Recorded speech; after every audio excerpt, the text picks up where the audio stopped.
So guys, today back on a video on the channel today. We're here after Newcastle United versus Spurs preview. It's a massive game. It's been a long time since I've recorded a video and I've needed a little break after what happened in the last game with Newcastle United. If you want to go and watch that reaction, it was a really emotional one if you want to say so. If you want to go and watch that one, make sure to do so. I've had 11 days, 12 days now to reflect and to really think about that performance, and it gives a bit of time with the international break, players to come back for Newcastle and to really rebuild myself for making YouTube videos. Anyways lads, we'll get into the preview now. Make sure to leave a like, subscribe to the channel. We'll look at Spurs, look at Newcastle.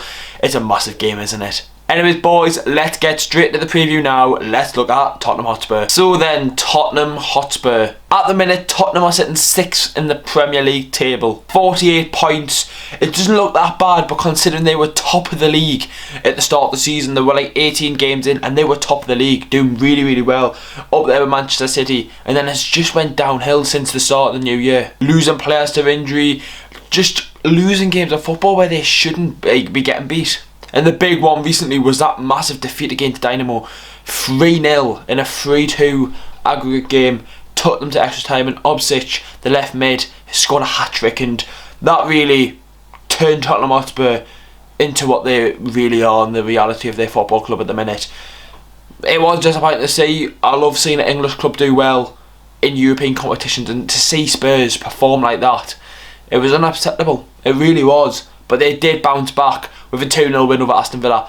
It was a really important win for them. They had to win that game of football, and to give them that motivation and that bit of hope going into the international break, they had to win a football game, and that came at a perfect time. Villa not having Jack Grealish, it came at a good time for Tottenham, and they did win, so well done to them. They've done very well, and a player who has performed good recently is Vinicius. He's a player that won't get played week in week out with Harry Kane being striker, but I do like the look of him. I think he is a very good player.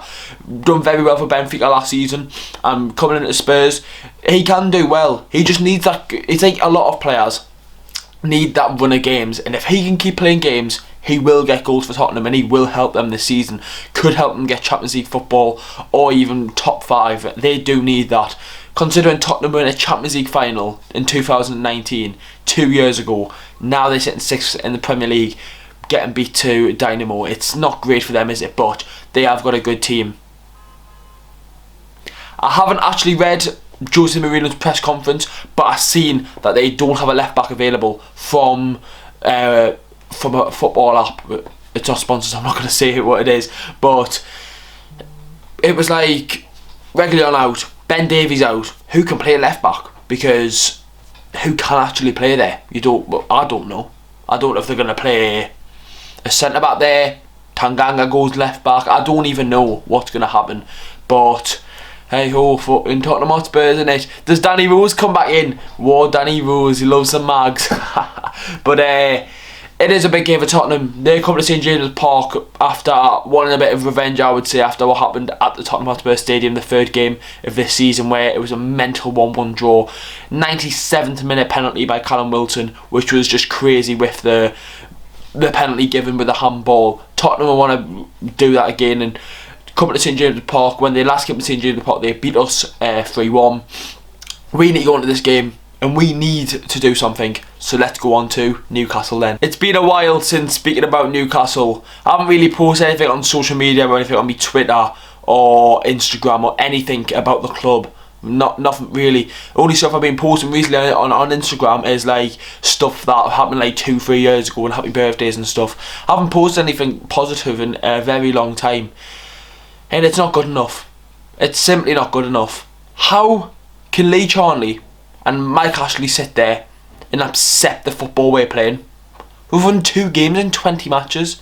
2 games, 2 wins in 20 matches. It's unacceptable. Not just for Newcastle United, for any club, for any football club. If that's Sunday League all the way up to the Premier League, the biggest and best league in the world, if you're losing games week in, week out, it's not good enough, right? It's simply not good enough. It isn't good enough from Newcastle United. The way we're going into football games is disgraceful, and I don't know if that's because of the injuries we've got or if it's literally Steve Bruce football, but it's not good enough. It's simply not good enough. We've got players in the squad who are linked with big money moves. Ryan Fraser was on a verge move to Arsenal for 50 million. Bournemouth reject the deal. Bournemouth get relegated. He comes to Newcastle, and Newcastle United looks to be relegated. That's ruined his career. Joe Linton, right? A very good player for Hoffenheim. Scored a Champions League goal. Done very well. And then he comes to Newcastle. Steve Bruce ruins his career. Simple. 3 goals in 60 matches. It's not good enough for him. I think he'll face that. But why are we not playing his style? We're playing Fraser in a number 10 role, centre forward. Not his position. Plays for Scotland. On left mid. 2 goals in 2 games. There you go, Steve Bruce. That is literally it. Play your players in your right position and they get goals. The only time I've seen Steve Bruce do that was West Brom away when we beat them 3-2 in the FA Cup. Lazaro right mid, Maxi was on the left, Mickey Calm and Joe Linton up top with support. We were winning 3-0 after 50 minutes. We have got a good team, injuries or not. We've got a good team to stay up. But if we're playing the same football, if we're consistently playing this shite, awful football, we will get relegated. Fulham have got hope at the minute. Fulham have got Villa on Sunday, and it's after our game, which is lucky because I've got a feeling Fulham will beat Aston Villa after their recent form against Villa and Fulham being very good recently. I can see them beat Aston Villa. So if we don't beat Spurs, relegation zone. It's only going to get worse and worse and worse. After that, we've got Burnley away. Absolutely crucial, essential we pick up 3 points. Because after that, we've got West Ham, Man City, Liverpool, Arsenal, Leicester.